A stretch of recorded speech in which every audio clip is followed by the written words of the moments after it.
20번 10인 이하를 운송하기에 적합하게 제작된 자동차를 무엇이라고 하는가? 이제 3조에 관련된 이야기입니다. 자동차관리법 제3조 자동차의 종류가 나오는데요. 지금 보기에 승합차, 승용차, 특수차, 이륜차 4개가 나와 있어요. 이 중에 10인 이하를 운송하기에 적합하게 제작된 자동차를 뭐라고 할까요? 여러분 아마 다 알고 계시겠지만 승합이나 승용차 중에 해당할 거다라는 느낌은 압니다. 근데 정확한 그 기준을 지금 몰라서 그러는 거죠. 자동차관리법상에는 10인 이하를 운송하기에는 승용자동차, 11인 이상을 운송하는 거는 승합자동차라고 해요. 그래서 10인 이하다 싶으면 승용자동차인데 10인 이하임에도 불구하고 승합자동차로 보는 게 있는데 그거는 내부의 특수한 설비로 인하여 승차 인원이 10인 이하로 된 자동차, 그리고 국토교통부령으로 정하는 경영자동차로서 승차 인원이 10인 이하인 전방조종 자동차, 이거는 승합자동차로 봅니다. 나머지는 다 승용차로 본다 이런 얘기죠. 문제는 지금 10인 이하를 운송하기에 적합하게 제작된 자동차 물어봤으니까 승용자동차 2번이 답이 되겠습니다. 그 외에 특수자동차랑 이륜자동차가 있는데 특수자동차는 자동차 견인하는 거, 그다음에 군환하는 거, 또 승용자동차나 승합자동차 또는 화물자동차가 아닌 자동차를 특수자동차라고 해요. 여기 지금 1번, 2번, 4번, 5번 있는데 3번이 뭐겠습니까? 여러분 잘 아시는 화물자동차가 되겠죠. 그래서 화물을 싣는 면적이 사람이 타는 면적보다 큰 거, 그걸 화물자동차라고 하고요. 그 다음에 이륜자동차는 배기량과 전격 출력에 관계없이 1인 또는 2인의 사람을 운송하기에 적합하게 제작된 이륜의 자동차 및 그와 유사한 구조로 되어 있는 자동차를 이륜자동차라고 합니다. 이게 이제 자동차관리법이 정하는 자동차의 종류 5가지예요. 여러분이 잘 구분하실 수 있어야겠습니다. 9번 대형 승합차의 기준으로 맞는 것을 했습니다. 자동차관리법 시행규칙상에 규모별 세부 기준이 나오는데 거기에 승합자동차가 경영승합, 소형승합, 중형승합, 대형승합이 있어요. 거기서 대형승합의 기준을 지금 물어보고 있으니까 승차 정원이 36명 이상 되고 길이가 9m 이상 돼야 된다 하는 거예요. 어떤 거 얘기하는 겁니까 이거? 버스 얘기하는 겁니다. 길이가 9m에 36인승 이상, 36인승 이상이에요. 이걸 35인승으로 헷갈리시는 분들이 있는데 왜 35랑 36을 헷갈리냐면 운전자가 탑승 인원에 포함되기 때문이에요. 그래서 사람이 앉을 수 있는 좌석은 35개가 있는 줄 알아요. 그런데 운전자도 사람이잖아요. 그래서 36인에 한 명에 포함됩니다. 그래서 35 플러스 1이라고 보셔야 되죠. 그래서 36인승 이상의 차량이 바로 대형승합에 속합니다. 따라서 9m 이상의 36인승 이상이니까 4번이 답이 되겠네요. 12번 다음 중 자동차관리법상 화물자동차의 유형별 세부 기준에 해당되지 않는 것은 했습니다. 유형별로 세부 또 기준이 나와 있어요. 화물자동차는 일반 화물차, 덤프형, 밴형, 특수용도형 4가지가 있습니다. 일반, 덤프, 밴, 특수용도. 그냥 보통 화물 운송용이면 일반형이고, 덤프 아시죠? 덤프차, 덤프트럭이라고 많이 부르는 거죠. 이렇게 뒤를 이렇게 들면은 모래 같은 게 쫙 쏟아지는 차, 그 덤프차죠. 밴형은 지붕 구조에 덮개가 있는 화물 운송용인 거. 화물차인데 일반 스타렉스처럼 생긴 그냥 화물차죠. 특수용도형은 특정한 용도를 위하여 특수한 구조로 하거나 기구를 장치한 것으로서 위 어느 형에도 속하지 아니하는 화물 운송용인 거. 예를 들면 뭐 우리 윙바디라고 부르는 옆에가 이렇게 날개처럼 열리는 차들이 있어요. 그런 차들은 특수용도의 화물 자동차들이 되겠죠. 따라서 세부 기준에 해당되지 않는 거 찾으라고 했으니까 특수작업, 덤프, 밴, 특수용도. 특수작업형이에요? 특수용도형이에요? 특수용도형입니다. 특수용도형. 그래서 덤프 있었고 밴 있었고 특수용도 있었으니까 1번 특수작업형이 답이 되겠네요. 푸드트럭 얘기하는 겁니다. 법에서는 이거를 이동형 음식 판매용 화물차라고 부르는 거예요.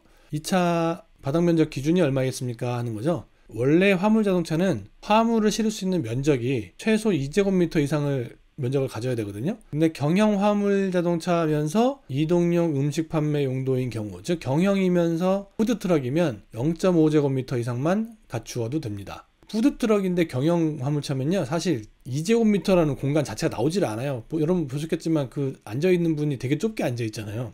2제곱미터 이상 나올 수가 없죠. 따라서 걔는 특수하게 좀 더 면적을 좁혀줘야 되는데 법에서는 0.5제곱미터 4분의 1 이상으로 줄여줬습니다. 바닥면적 기준 0.5제곱미터 이상 2번이 답이 됩니다.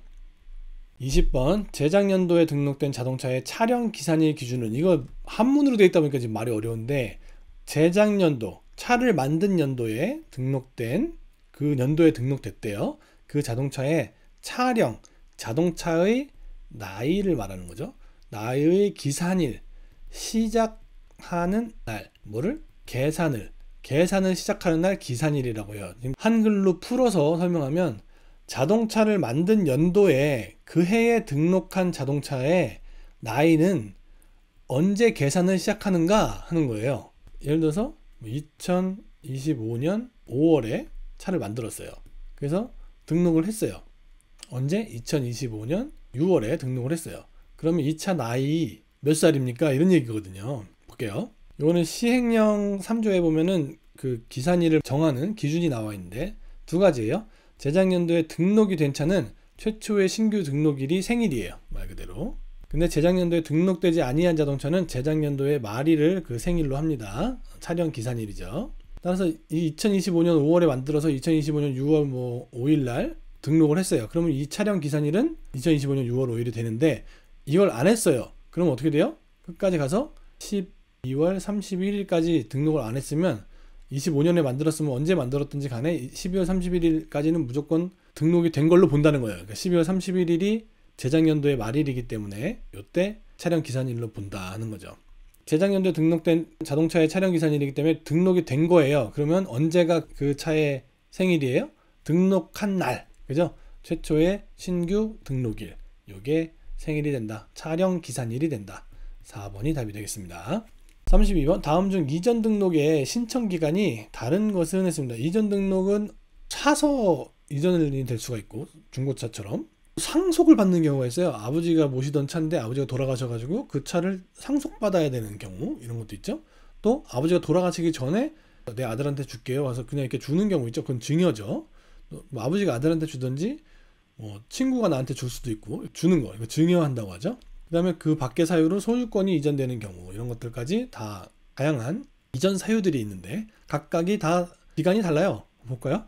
매매의 경우 샀으면 매수한 날부터 15일 이내에 등록하게끔 하고 있고요.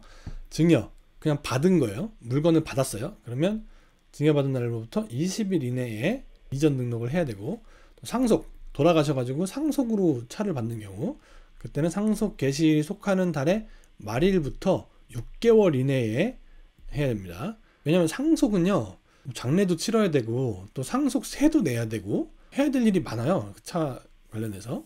그래서 그 상속은 한 달, 15일, 20일 이렇게 안 하고요. 6개월로 기간을 충분하게 줍니다. 그래서 상속에 따른 이전 등록은 6개월로 기간이 길다 하는 걸 여러분 기억해 두시면 도움될 것 같아요. 그 밖의 사유는 15일 이내에 매매랑 똑같이 15일 이내에 등록을 해야 됩니다. 문제 풀어볼까요? 매매의 경우는 매수한 날부터 15일 이내에 해야 된다고 했죠? 맞고요. 증여의 경우는 증여받은 날부터 20일 이내에 해야 된다고 했죠? 맞고요. 상속의 경우는 상속 개시에 속하는 달의 말일부터 3개월이 아니라 6개월 이내에 상속 등록해야 되고요. 그 밖의 사유로 인한 소유권 이전의 경우는 15일 이내에 매수랑 같다고 했습니다. 따라서 답은 3번이 되겠네요. 47번 신규 등록 신청을 위하여 자동차를 운행하려는 경우 임시 운행 허가 기간은 했습니다. 이거 임시 번호판이죠. 번호판에 보면 운행 허가 기간이 딱 나와 있어요. 이렇게 1월 21일부터 1월 30일까지 열흘 동안이죠. 임시 운행 허가가 종류에 따라서 기간이 달라요. 보면 10일 이내가 이제 신규 등록하는 경우고요. 또 20일 이내에 해당하는 경우도 있고 40일 이내에 해당하는 경우도 있고 필요한 경우 2년까지도 이걸 임시 운행 허가 기간을 줄 수가 있거든요. 그래서 신규 등록 신청을 위해서 운행하는 경우는 10일이에요. 10일. 표지판에 지금 나와 있듯이. 따라서 답은 1번이 되겠습니다. 여기서 말하는 1항 1호가 바로 신규 등록이에요. 1번이 답이 되겠네요.